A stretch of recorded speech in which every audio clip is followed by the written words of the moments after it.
Damos gracias al Señor por un nuevo día que podemos compartir juntos. Aunque extrañamos a los hermanos que no han venido.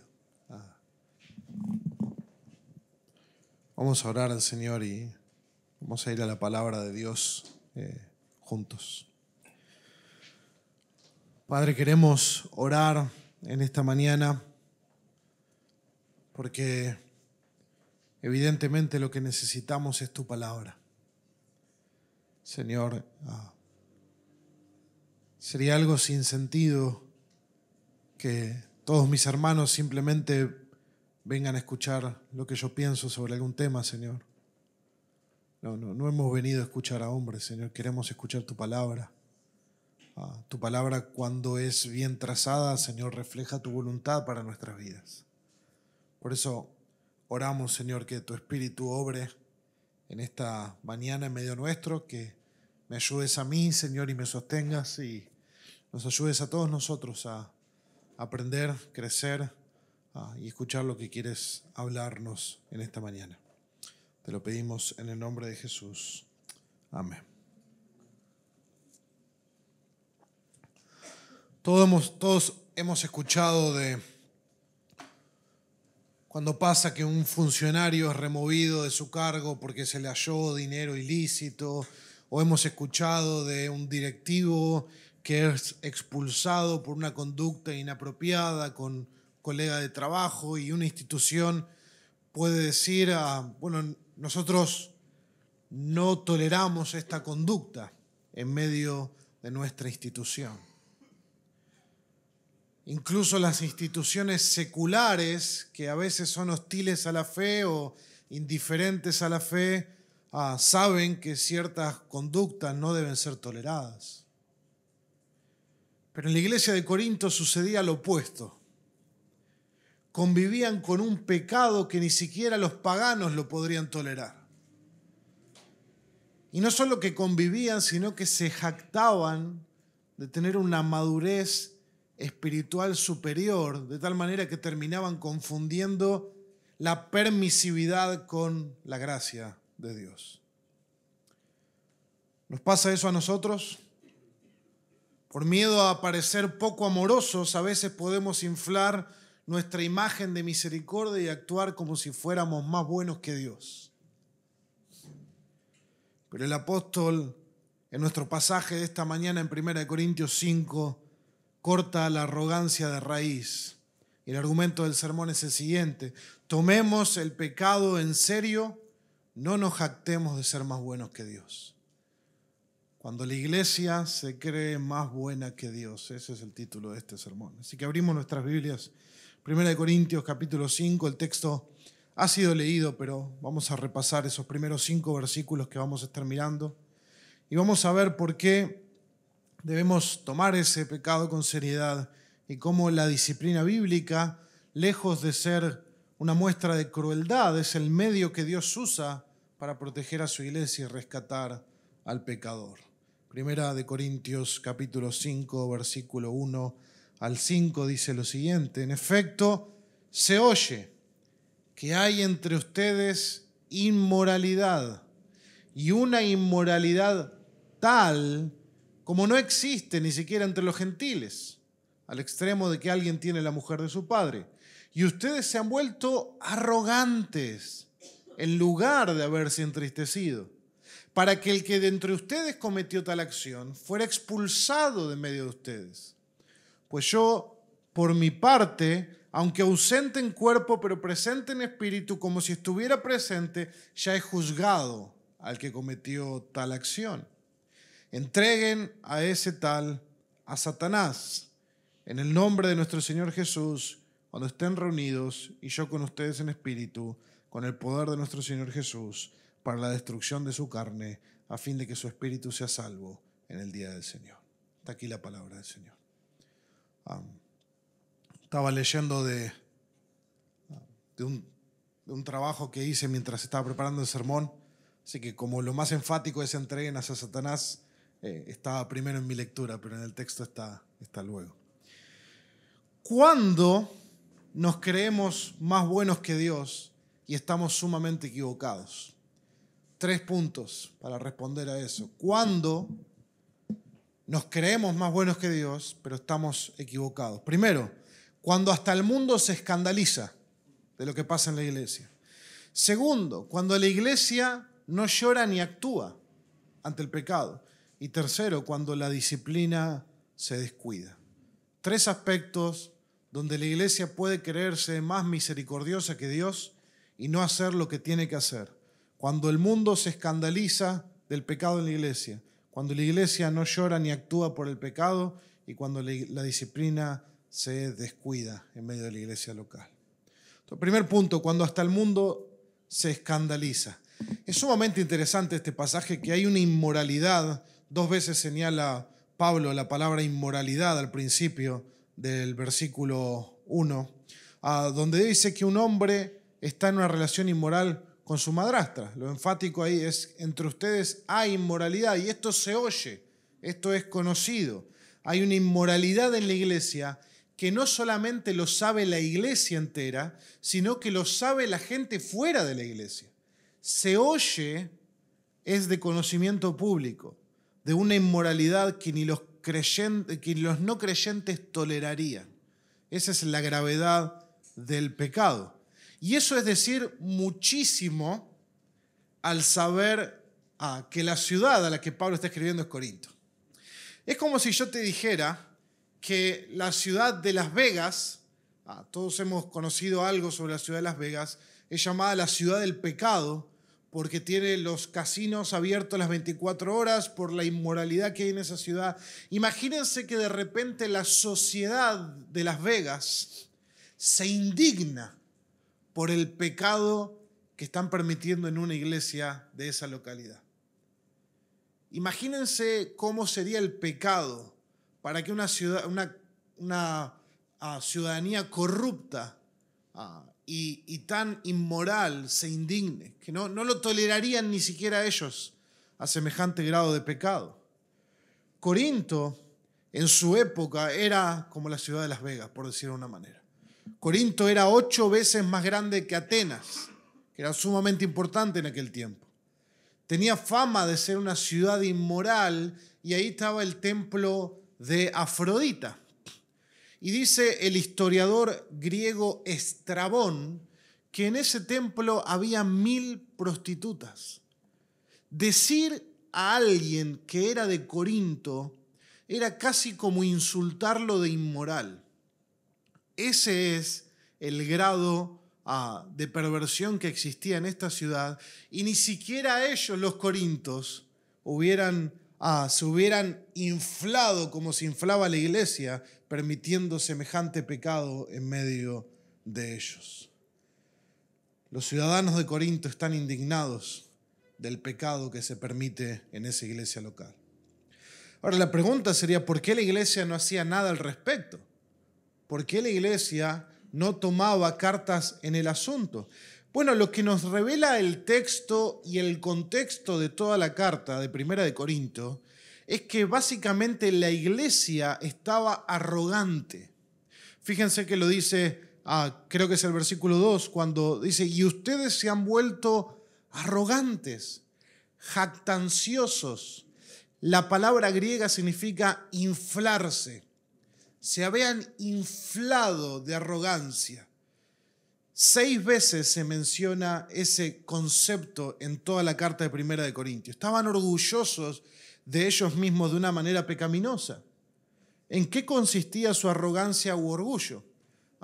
Coincidimos que el sermón de Craig de la semana pasada también mencionó algunos aspectos de la iglesia de Corinto. Ellos se enorgullecían intelectualmente y se jactaban de que tenían una sabiduría superior y que pertenecían a ciertos maestros famosos: Pablo, Cefas, Apolos, etc. Primera de Corintios del 1 al 4. También tenían desprecio por los débiles.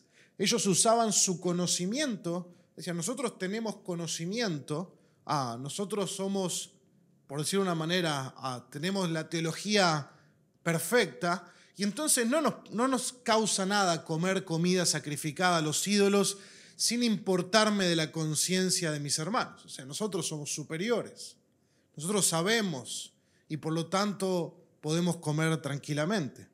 De la misma manera despreciaban a los pobres. Había divisiones en medio de la iglesia, el capítulo 11, cuando los ricos tenían que comer y dejaban que los pobres pasen hambre en el contexto de la cena del Señor. Y había un exhibicionismo espiritual.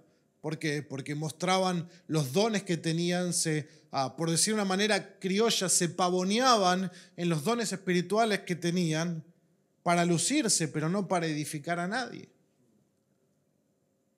¿Cómo se ve la arrogancia de los corintios en este pasaje? Bueno, en este texto en particular, ellos están presumiendo de su libertad en Cristo. Presumiendo de su libertad en Cristo. Y en 2 ocasiones Pablo señala lo que pareciera ser la excusa de los corintios. Todo me es lícito, todo me es lícito. Probablemente ellos se creían superiores y decían, no, todo me es lícito. Y Pablo les dice, bueno, todo te es lícito, pero no todo te conviene, no todo edifica. Se creían la mejor iglesia, la más madura, la más tolerante, y estaban recontra equivocados. Se creían recontra espirituales y querían ser más misericordiosos que Pablo, más misericordiosos que Dios, más buenos que Dios, como el título del sermón. Y en el nombre de una falsa gracia se convirtieron en permisivos y no trataban con el pecado de sus miembros. Estaban anestesiados contra el pecado por causa de su orgullo. Y encima, en ese orgullo inflado que se creían lo mejor, ni siquiera le prestaban atención a la enseñanza de Pablo, porque Pablo no era la gran cosa para ellos, no era ni un gran predicador, ni tan sabio como los maestros griegos de la época, no lo apreciaban como apóstol, se creían más maduros que no necesitaban la guía espiritual de Pablo. De hecho, Pablo en la carta les dice, ¿cómo quieren que vaya ustedes? ¿Con vara o con un espíritu más calmado? Cuando yo llegue a ustedes, quiero ver dónde están esos que tienen poder. Pablo era bravo, al menos por carta era bravo. Pero hermanos, antes de que levantemos el dedo y señalemos, a nosotros nos puede pasar exactamente lo mismo que los corintios. Primero, ¿cuándo pasa esto? Cuando nos dormimos en los laureles. ¿Escucharon la expresión? Se durmió en los laureles. Creemos haber alcanzado cierta madurez como iglesia, nos confiamos en que tenemos mucho amor entre los hermanos, creemos que somos muy maduros espiritualmente, somos una iglesia que tiene buena enseñanza, una iglesia que se caracteriza por ser hospitalaria, pero luego podemos empezar poco a poco a temer perder esa reputación y empezar a tolerar el pecado para no parecer duros. Queremos ser una iglesia que ama. Entonces, no sé si han escuchado alguna vez esas iglesias como, ven a esta iglesia que te amaremos, o ven a esta iglesia tal como eres, Dios te espera tal como eres. Bueno, esa es una media verdad, porque a veces la persona que se siente atraída por esas declaraciones no está buscando la santidad de Dios. Está buscando una iglesia que le dé beneficios espiritualmente, pero sin pedirle santidad, como lo que venimos estudiando. Podemos empezar a dejar a pasar el chisme en medio nuestro, la murmuración. Podemos ignorar matrimonios que están en crisis. Hay pecado en matrimonios y de repente lo pasamos por alto. Podemos tener mal manejo financiero y no amor, misericordia, y no hacemos nada al respecto. Podemos tener inmoralidad en medio nuestro como iglesia y hacer la vista gorda, como que nada pasa, en nombre del amor y de la tolerancia, y somos sumamente espirituales. Y queriendo ser más misericordiosos que Dios, evitamos la confrontación Y cuando hacemos eso nos vamos adormeciendo cada vez más hasta que el pecado dentro de la iglesia se vuelve tan evidente, como el texto dice, que escandaliza incluso a un no creyente. Porque eso es lo que está pasando en Corinto. En el nombre de una falsa gracia y en el nombre de que somos más misericordiosos que Dios, hay uno que está teniendo una relación inmoral con su madrastra y la iglesia, no pasa nada. Gracias, todo nos es lícito. Estamos en Cristo. Cristo es nuestra justicia. Ese es el problema con a veces los desbalances. Decimos, Cristo es toda nuestra justicia, como si la santidad personal, la obediencia, la fe no involucrara en nada. Es desbalanceado. ¿Qué sentirías vos hoy si un vecino de este edificio del costado viera cómo respondemos al pecado dentro de la iglesia? ¿Qué pensaría? ¿Qué diría? ¿Diría que somos una iglesia como los Corintios? Mirá lo que permite. ¿A esa iglesia vas vos? ¿Viste todo lo que permiten? Permiten el pecado que ni siquiera un no creyente permitiría. Ahora la pregunta personal a cada uno es, ¿cómo estamos reaccionando nosotros al pecado en la iglesia? ¿Hacemos algo? ¿Simplemente nos volvemos arrogantes como los corintios? ¿No decimos nada? ¿Pasamos por alto? ¿Y en nuestra propia vida, cómo somos con el pecado? ¿Somos tolerantes con el pecado en nosotros?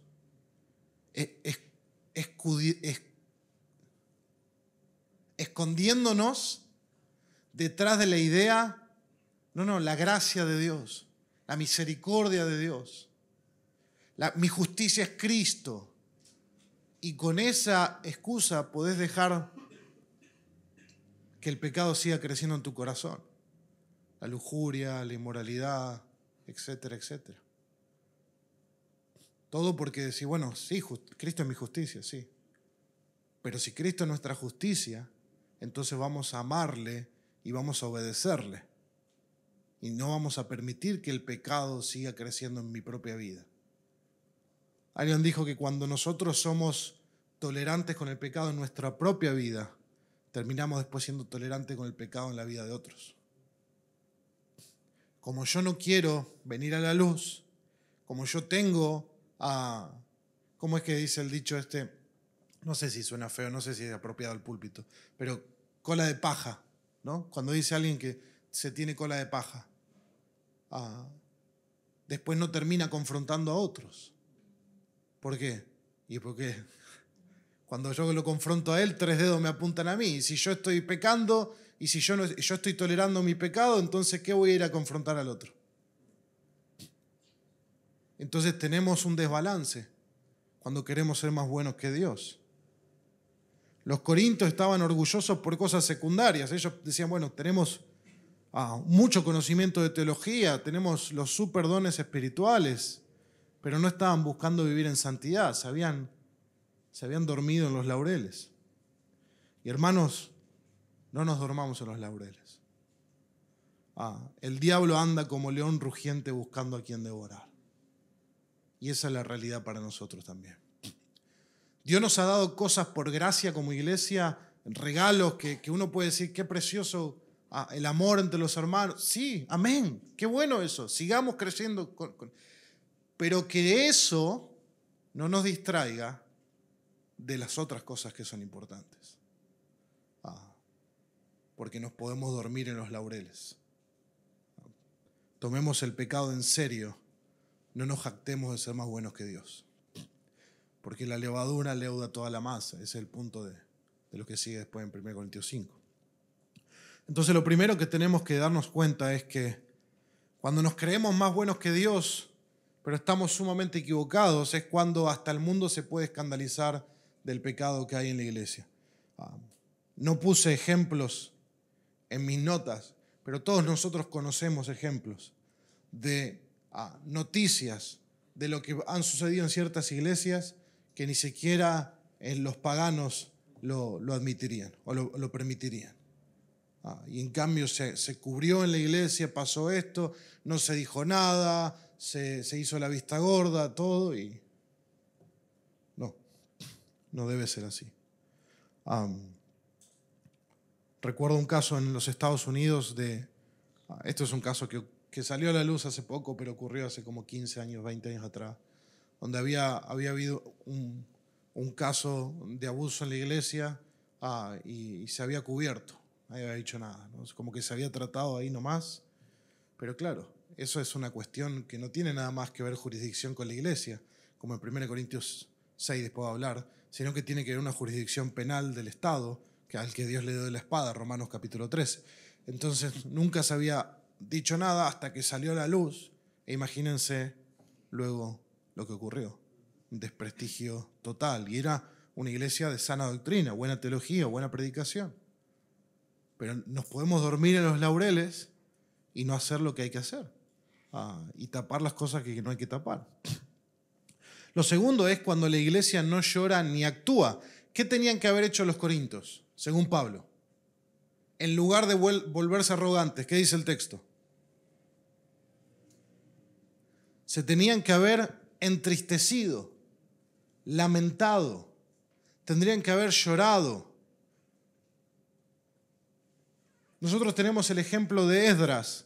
En el capítulo 9, Esdras se lamenta por los exiliados cuando ve que se habían casado con mujeres extranjeras contrario a lo que mandaba la ley. Y Esdras dice en el capítulo 9, verso 3, cuando yo escuché de este asunto, rasgué mi vestido, mi manto, me arranqué el pelo de la cabeza y de mi barba y me senté atónito. Porque se había permitido el pecado en el pueblo de Dios. ¿Cuál es nuestra reacción ante eso? Debemos reaccionar, debemos lamentarnos, debemos entristecernos. Evidentemente, los judíos tenían la característica de externalizar mucho eso, al punto de arrancarse la barba. Algunos de nosotros ni barba nos sale como para arrancarla, pero el punto es el lamento, el entristecimiento.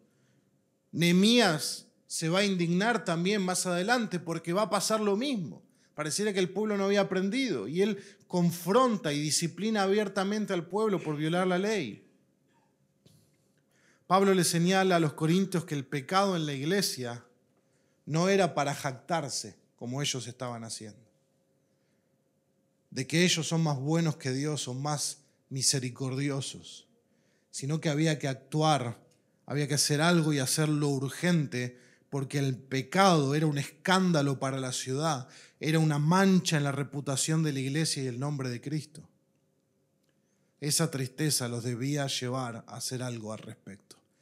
El Salmo 119, el salmista dice en el versículo 136, ríos de lágrimas vierten mis ojos porque ellos no guardan tu ley. Y la pregunta es, ¿te lamentas por tu pecado? ¿Te lamentas por el pecado en la iglesia? ¿Provoca algo en vos el pecado en la iglesia local? ¿En la vida de otros? Sí, yo sí, lo vi al hermano. Pero tengo tantos problemas yo, ¿qué me voy a andar metiendo en esto? ¿No produce un lamento, una tristeza en el corazón?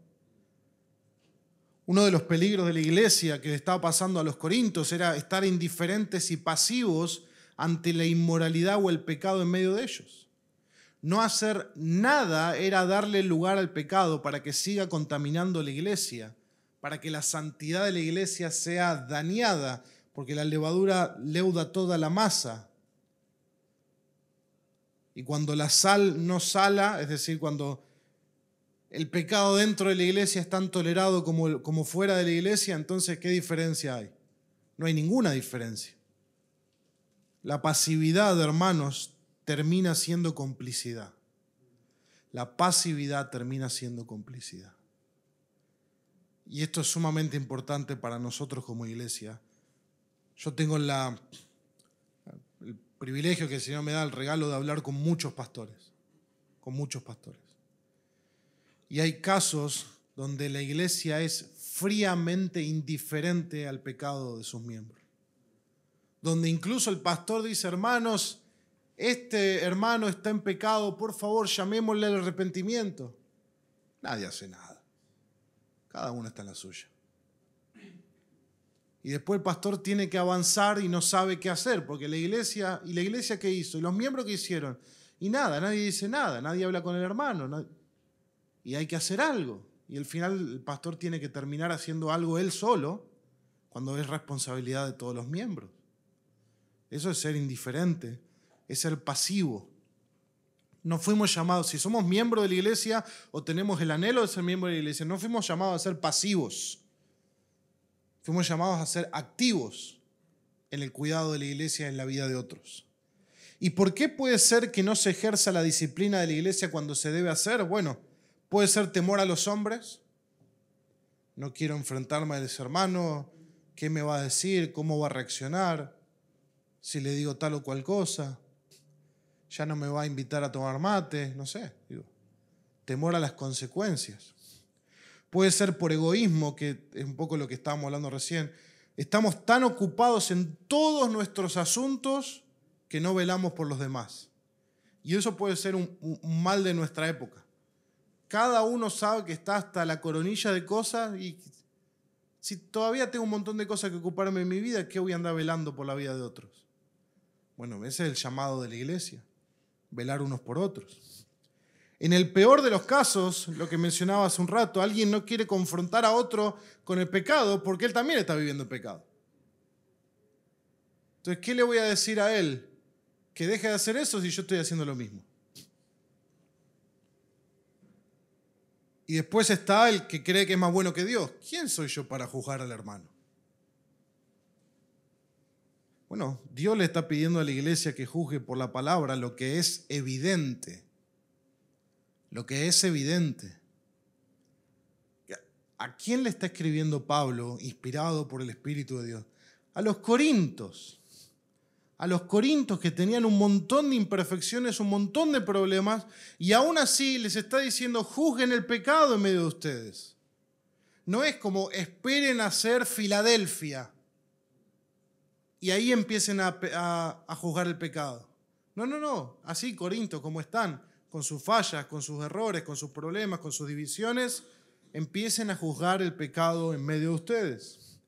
¿Por qué? Porque esto es escandaloso. Este es el caso del texto. Era un pecado escandaloso. Hay otros asuntos en la vida de iglesia que exigen prudencia. O sea, hay casos donde la Biblia no ofrece un mandato directo. Hay casos donde hay pecados internos en las personas que no son tan fáciles de detectar, como la envidia, la avaricia. Nadie puede decir, no, yo te quiero confrontar porque sos envidioso.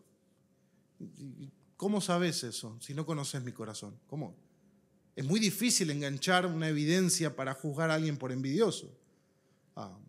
Pero el punto es que hay situaciones también complejas en la iglesia donde uno tiene que aplicar principios bíblicos, uno debe priorizar la gracia de Dios. Hay ciertas circunstancias que son discutibles, que se pueden conversar, pero este no es el caso en Corinto.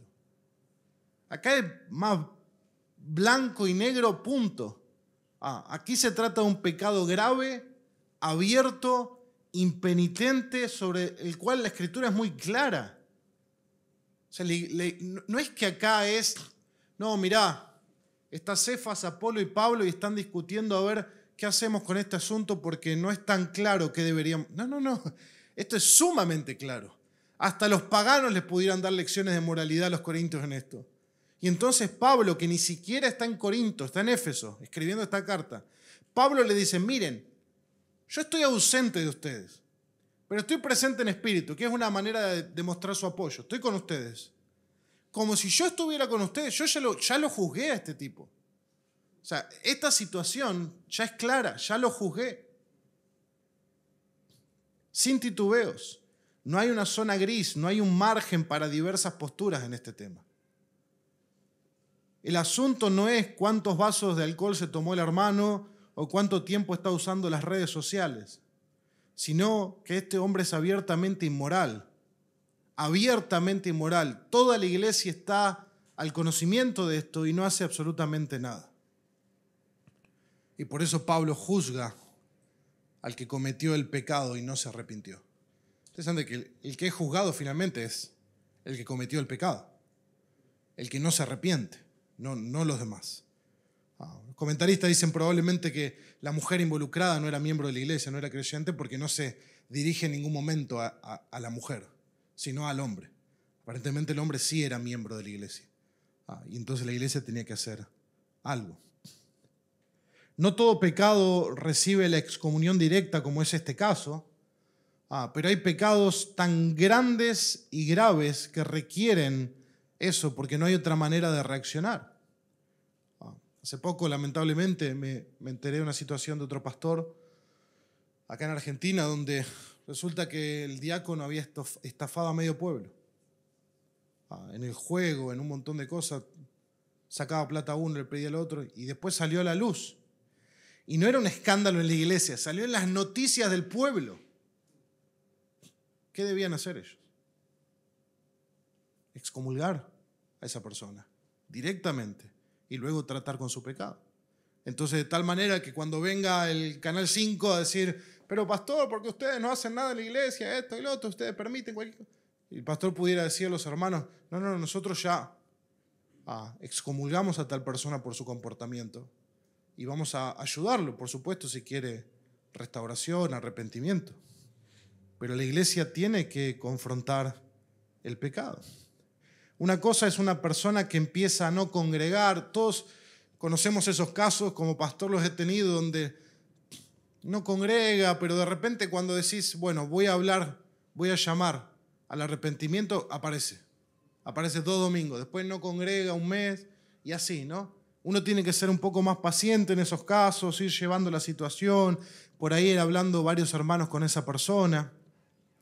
Pero hay casos donde, y he experimentado estos casos como pastor, donde la persona lleva una doble vida inmoral atroz, que debería estar preso por las cosas que ha hecho.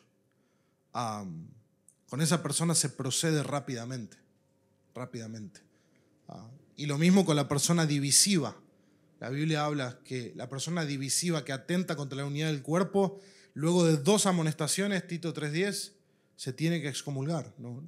Cuando más se daña el cuerpo, más rápido se actúa. Si una persona deja de congregar, sí, obviamente que el cuerpo lo siente, pero el que más se perjudica es la persona. Ahora, cuando hay alguien sembrando división, murmuración, etcétera, está dañando el cuerpo y ahí hay que actuar con más rapidez. Entonces el lamento, la tristeza, los debe llevar a la acción, que es expulsar al pecador impenitente. Cuando uno va al médico y tiene una infección, no se quedan solo con el dolor de la infección, ¿no? Decir, no, la verdad que qué feo que tengas esa infección. No, hay que hacer algo, hay que sacar eso, hay que extirpar esa infección, hay que limpiar. Bueno, eso es el punto de la disciplina. ¿De dónde debía ser expulsada esta persona? De la membresía de la iglesia, de la comunidad del pacto, porque no vive como un miembro del nuevo pacto. La iglesia no puede seguir diciendo que esa persona es un cristiano por la clase de vida que está llevando. No, un cristiano no tiene de pareja a su madrastra. Los cristianos no viven así. Entonces hay que confrontar eso. Por lo tanto, hermanos, cuando la iglesia no se duele y no actúa, nos estamos equivocando porque pensamos que somos más buenos que Dios. Pero tenemos que tomar el pecado en serio. Y punto número 3 y último es cuando la disciplina se descuida. El mandato de Pablo es entregar al impenitente a Satanás. Y cuando uno mira esa última parte del versículo, estamos en versículo 4 y 5, es muy interesante que Pablo menciona 3 veces a Jesús. En el nombre de Jesús, en el poder de nuestro Señor Jesús, en el día del Señor Jesús. Es sumamente interesante. Esto no es una locura de Pablo, no es que Pablo lo conocía al hombre y se lo agarró con él. No, esto es un asunto del reino de Dios. Es un asunto del Señor Jesús. en el nombre de Jesús, con el poder de Jesús, en el día del Señor Jesús, entreguen a ese tal a Satanás. Es una expresión muy dura, quizás de las más duras que encontramos en el Nuevo Testamento. ¿Qué significa entregar a Satanás? Bueno, es la idea de que mientras una persona es miembro de la iglesia local, está en un lugar de protección, está en un lugar donde está bajo el cuidado de pastores, bajo la enseñanza de la palabra, bajo la dirección de ellos, en compañía de hermanos y hermanas que buscan ayudarlo en su caminar con Cristo, que lo reprenden cuando pecan, que los animan cuando están desalentados, que se gozan y lloran juntos, que celebran la cena del Señor, etc. La iglesia local es un lugar de protección para esa persona. La iglesia es una familia de la fe y una embajada del reino de Dios en la tierra. Pero cuando alguien es removido y expulsado de la comunión de la iglesia, entonces está expuesto al mundo de una mayor manera que antes, porque ya no está bajo la protección de la familia de la fe. El fin de todo esto es que se arrepienta, que sea salvo. Pero imagínense, es como de repente estás en un país que no conoces, pero está la embajada de tu país y vas ahí y pasas tiempo con la familia, con la gente de ese lugar que hablan el mismo lenguaje, todo, y de repente por una cuestión de un delito que cometiste, te remueven el pasaporte, te sacan afuera y cierran la reja. Es una ilustración. No empieza, no, pero fíjate que la reja, no, es una ilustración. Entonces se queda desprotegido, se queda en un lugar donde corre riesgos.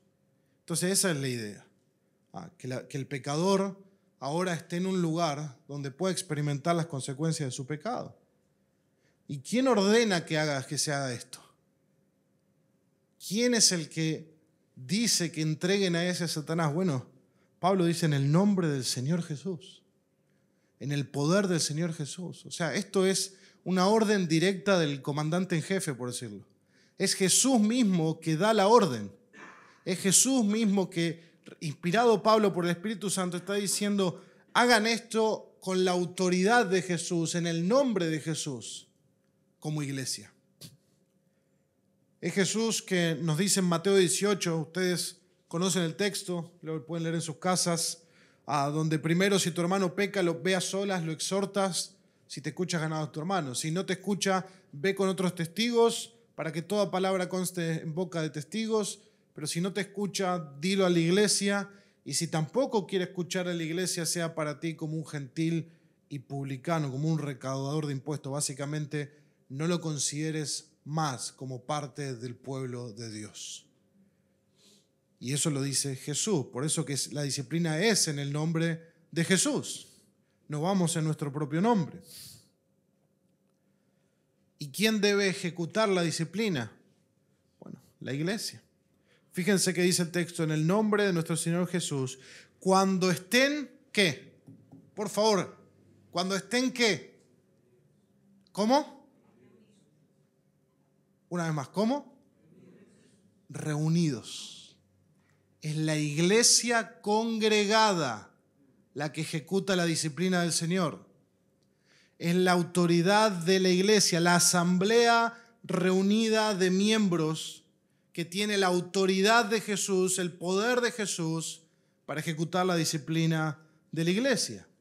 No es la decisión de unos pocos, no es la decisión como a veces se ha visto de la familia más importante de la iglesia o la que fundó la iglesia.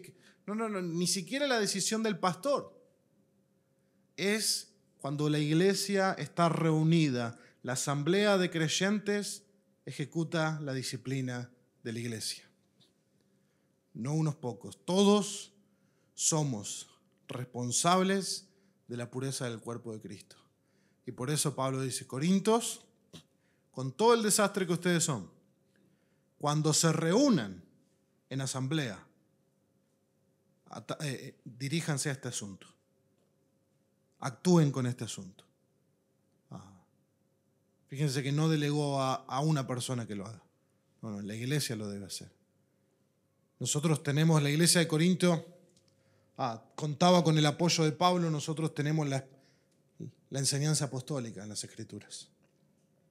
Pablo le pide a la iglesia que tome acción en el asunto, que se reúnan en el nombre de Jesús, con el poder de Jesús, con la aprobación del apóstol y excomulguen a esa persona. El poder con que se realiza esta acción redentora es el del Señor Jesús. Recordemos que el fin es la redención de esa persona.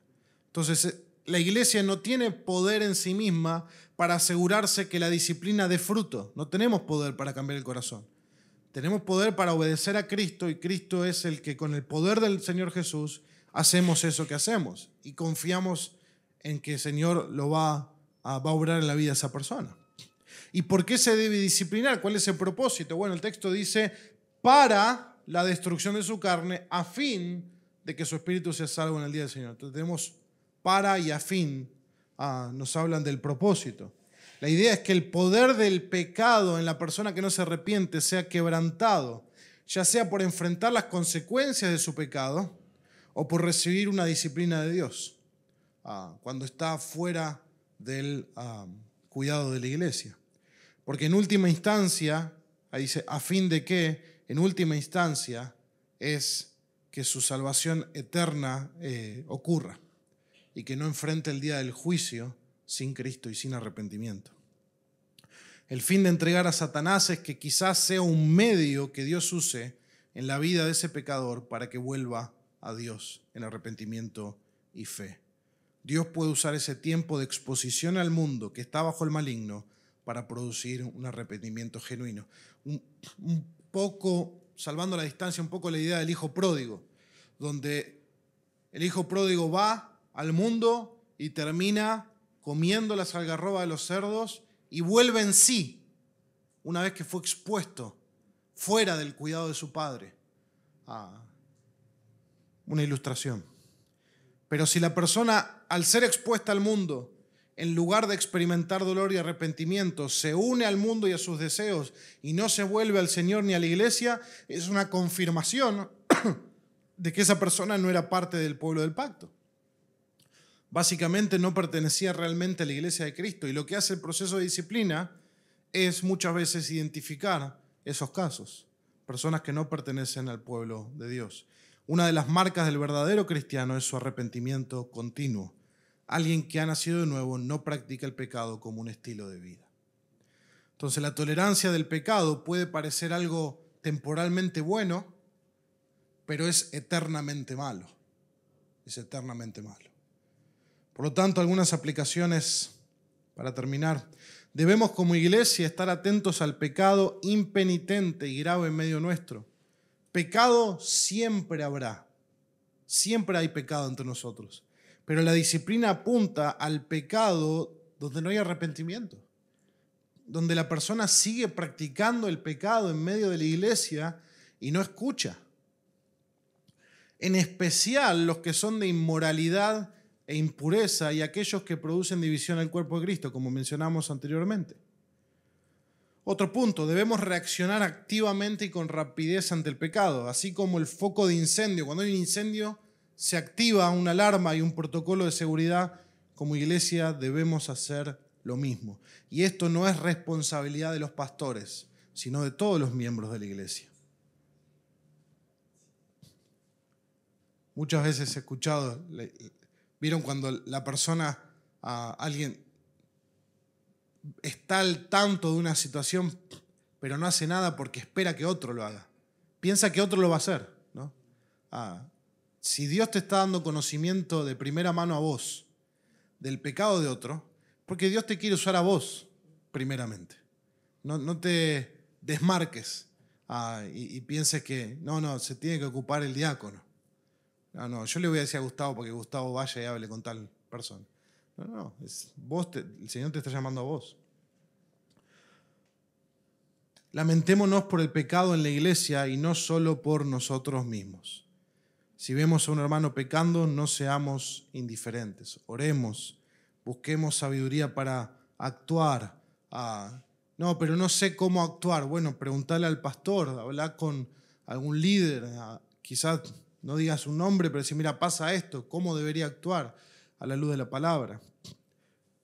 Pero el punto de que no sé cómo abordarlo no es una excusa para no hacer nada.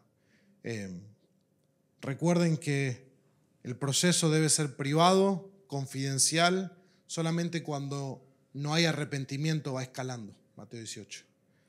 No se trata de avergonzar, ni de vengarse, ni de castigar. Mirá, este lo tenía entre ceja y ceja. Y ahora lo vi haciendo esto, ahora le caigo así como... No. Tomemos el pecado en serio. No nos jactemos de ser más buenos que Dios. La iglesia de Corinto debía expulsar al hermano impenitente para buscar la salvación de su alma. Era un acto de amor. Su exclusión terrenal tenía una esperanza de que él no terminara excluido eternamente. Su exclusión temporal y terrenal tiene la esperanza de que no sea excluido eternamente. Dios es testigo de con cuánto dolor y tristeza recuerdo a cada persona que se ha excomulgado anhelando su arrepentimiento. Nuestro fin en excomulgarlo no es que se pierda, todo lo contrario, es que no se pierda, es que no sea excomulgado o excluido eternamente. Pero recordemos algo, es importante esto, los corintios no formaban parte del pueblo de Dios porque eran mejores que él. Ellos no estaban dentro porque eran mejores que aquel que pecó y no se arrepintió. Estaban dentro solo por la gracia de Dios. Estaban incluidos solo por la gracia de Dios, porque el Señor los rescató de la condenación y les concedió ese perdón. ¿Y cómo Dios hizo para que estos corintios estuvieran incluidos en el pueblo de Dios? ¿Cómo Dios hizo para que nosotros fuéramos incluidos en el pueblo de Dios? Bueno, entregando a la destrucción a su único hijo. Fíjense los paralelos que tienen con el texto. Entréguenlo a Satanás para la destrucción de su carne, a fin de que su alma sea salva en el día del Señor. Bueno, el Señor, para salvarnos a nosotros, entregó a su Hijo a la destrucción, a la muerte, para salvarnos. Jesús fue llevado fuera de Jerusalén. Isaías 53 dice, cortado de la tierra de los vivientes, clavado en la cruz bajo la ira de Dios, para que vos y yo, que vivíamos en el territorio de Satanás, que habíamos sido entregados a Satanás desde que habíamos nacido, que estábamos bajo el poder del maligno y del mundo, para que vos y yo saliéramos de la exclusión y viniéramos a la familia. Para que eso ocurra, Cristo fue sacado afuera para recibir nuestro castigo. Él fue entregado para destrucción, para que nosotros fuéramos tomados para salvación. Ese es el glorioso intercambio del Evangelio. Por eso disciplinamos, y esto parece gracioso ponerle las mismas frases, pero por eso disciplinamos, porque amamos, porque queremos que nadie se quede fuera de Cristo. Por eso queremos disciplinar. Y si temporalmente quizás alguien debe quedar fuera de la comunión visible de la iglesia, nuestro anhelo al final es que él sea restaurado eternamente en el pueblo de Dios. Así que, hermanos, honremos a Cristo, cada uno de nosotros, tomando el pecado tan en serio como Él lo tomó, que tuvo que ir a la cruz, y extendamos la misma gracia hacia otros que Él nos extendió a nosotros, pagando con su propia vida. Así que vamos a orar al Señor.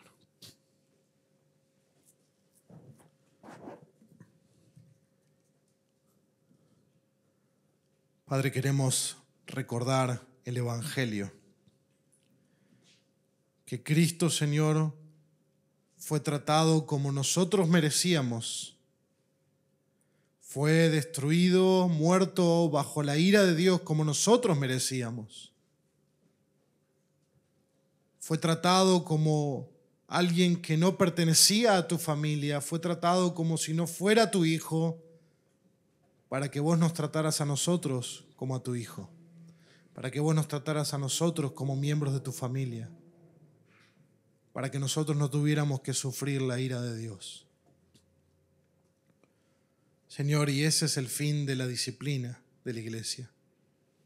No es buscar la destrucción del pecador, sino la salvación del pecador. Queremos hacer todo lo que sea posible en nuestros medios para que alguien no sea excluido eternamente de tu pueblo. Aunque para que eso ocurra deba ser excluido temporalmente de la iglesia. Pero finalmente, Señor, la salvación te pertenece a ti. Quiero orar en especial, Señor, por todos aquellos que han sido excomulgados en medio nuestro, para que tú les concedas la gracia del arrepentimiento y que al ser excomulgados y sufrir las consecuencias del pecado puedan volverse a ti de todo corazón y volver a tu pueblo, Señor. En nuestra oración y anhelo verlos pasar por esa puerta con un corazón quebrantado. Porque te amamos, Señor.